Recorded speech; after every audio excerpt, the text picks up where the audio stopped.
గురువుగారు పురంధరదాసుల యొక్క విశిష్టత గురించి చెప్పారు.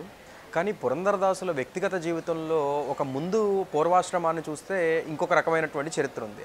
ఆ యొక్క కథ గురించి చెప్తారా? ఒక మహానుభావులు ఎవరైనా భూమిలో అవతరిస్తే ఈ భూ సంపర్కము చేత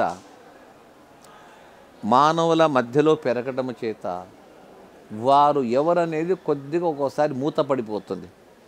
ఆయన అపార ఆగర్భ శ్రీమంతుడు.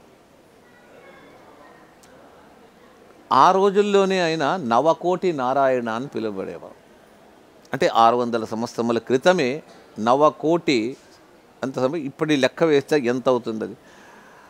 అలాగ సంపాదన అనవసరంగా ఖర్చు పెట్టకూడదు, ఎక్కువ కాకూడదు అని అందులోనే వ్యాపారంలో డబ్బు సంపాదనము, డబ్బు దాచడము ఈ విధంగా చేస్తాడు. అయినా అపార విద్య, సంగీత విద్య అంతా ఉంది.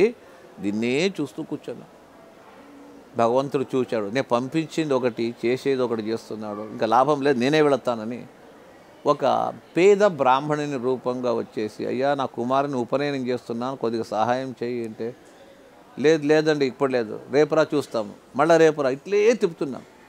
ఏమన్నా ఇవ్వండి అయ్యా, ఏదో ఒకటి ఇచ్చి పంపండి అంటే డబ్బు చూసుకోవడం, పెట్టే లాక్ చేయడం, వెళ్ళిపోవడం. ఒకరోజు ఇంటికి వెళతాడు ఆ బ్రాహ్మణుడు. అమ్మా నీ భర్త ఎంత అడిగినా ఇవ్వటం లేదు, నీవేమన్నా ఇవ్వంటే నా దగ్గర ఏం లేదు, భర్తను కాదని నేనేమీ దానం చేసే శక్తి నాకు లేదు. అయితే నీ ముక్కుకు వేసుకున్నావు కదా, అది నీ పుట్టినింటి వాళ్ళు ఇచ్చారు, నీ భర్తకు సంబంధం లేదు, అది నీవు స్వేచ్ఛగా దానం చేయొచ్చు, హక్కు నీకుంది, ఎవరిని అడిగితే నాకు చెప్పు, నేను చెప్తాను.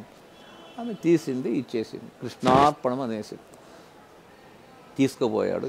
ఈ బ్రాహ్మణుడు ఊరికి ఉండకూడదు, మళ్ళీ పురంధరదాసు అంగడికే వెళ్ళి దీనికి ఎంత ఇస్తావు, డబ్బు ఇవ్వన్నా. అది చూచాడు తన భార్య, అది ఎక్కడి నుంచి వచ్చింది, అవంతా అడగొద్దు, డబ్బు ఇవ్వను, ఇస్తానని పెట్టెలు వేసి మళ్ళీ తాళం వేసి ఇంటికి వస్తాడు.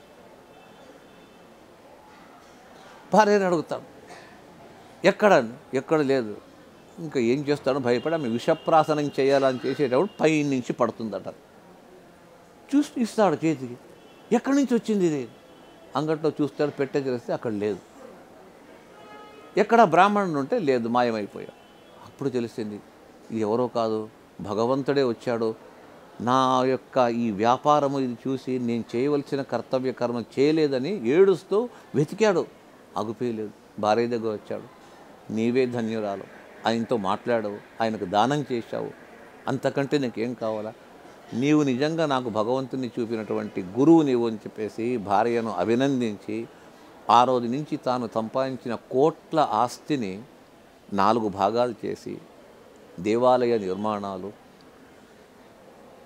ధర్మకార్యాల కొరకు, పేద విద్యార్థులు వారి చదువు కొరకు, సామాజికంగా ప్రజలకు ఉపకారం కొరకు అని 4 భాగాలు చేసేసి తాను చేతిలో ఒక్క నయా పైస కూడా ఉంచుకోకుండా కట్టుగుడ్డల చేత భార్యను పెట్టుకొని ఆ ఇల్లంతా దానం చేసేసి అక్కడి నుంచి బయలుదేరతారు.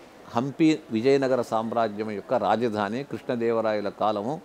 వ్యాసరాజ యతీశ్వరులు అక్కడ రాజగురువుగా ఉన్నారు. వెళ్ళి వాళ్ళ దగ్గర సాష్టాంగ నమస్కారం వేశారు. శిష్యస్తేహం షాదిమాం త్వాం ప్రపన్నాను, నీ శిష్యునిగా వచ్చాను, అనుగ్రహించండి. వ్యాసరాజులు చూశారు, ఇనుము బాగా కాలినప్పుడే వంచాల అని పెట్టి పిలిచి ఆయనకు ఉపదేశం చేసి, నీవు అదంతా గతం మర్చిపో, నీ వల్ల కావలసిన పనులు చాలా ఉంది, నీవు మహాజ్ఞానివి, గొప్ప వ్యక్తివి, నీ యొక్క ఆ సంపద, బౌద్ధిక సంపద చాలా గొప్పది, అది అందరికీ దానం చేయాలి అని తలపైన చేయి పెట్టి అతన్ని ఆశీర్వదించి అక్షింతలిచ్చి ప్రారంభించుకొని దాస సాహిత్యాన్ని విస్తృతంగా చేయని చెప్పేసి మీకు కావలసిన తన సంకీర్తన తాము చేసింది కూడా వ్యాసరాజు వారు అంతా ఇచ్చి ఈ మార్గంలో వెళ్ళాలంటే గురువు అనుగ్రహం అయితే ఏమైనా వచ్చేస్తుంది. ఆ గురువులను ఆశ్రయించాలి. నేరుగా భగవంతుడు ఏమీ చేయలేడు, గురు ద్వారా వస్తేనే. అప్యచ్యుతో గురుద్వారా ప్రసాదకృతహం త్వితి. నేను స్వయంగా సమర్థుడైనా కూడా త్రూ ప్రాపర్ ఛానల్ గురువుల ద్వారా వచ్చిన వాళ్ళకే నేను చేస్తాను. అయిన ఆశువుగా ఆ రోజు చెప్పడానికి పోతున్నాడు, నోటి నుంచి వచ్చేస్తుంది ఎన్ని సంకీర్తనలు వచ్చేస్తుంది. వ్యాసరాజులు చూశారు, దాటింది సంకీర్తన ఇట్లే పోతుంది, గంగా ప్రవాహం వలె వస్తుంది. ఆ సంకీర్తనలంతా రాయించి పెట్టి ఒక పుస్తకం వలె రాయించి దాన్ని ఒక జల్తారి బట్టలో కట్టి ఏనుగు పైన అంబారి వేసి పెట్టి దాన్నంతా హంపి నగరం అంతా కూడా ప్రదక్షిణం వేయించి దానికి ఒక అవార్డు ఇచ్చారు. పురందర ఉపనిషత్ అని చెప్పేసి దీని పేరు. ఉపనిషత్ అంటే వేదములు, వేద ఉపనిషత్తులు. అది అపౌరుషేయం అంటే ఎవరు రచించనిది. పురాణములు రచించారు, భారతం రచించారు, కానీ వేదాలు ఎవరు రచించలేదు. తనంతట తాను ఉద్భవించింది. సృష్టి ఆరంభములో ఆ వేదములు ఉద్భవించింది. ఆవిగా అపౌరుషేయమైనటువంటి ఆ వేదములకే ఉపనిషత్తు, సంహిత అని ఈ విధంగా పేర్లు ఉంటుంది.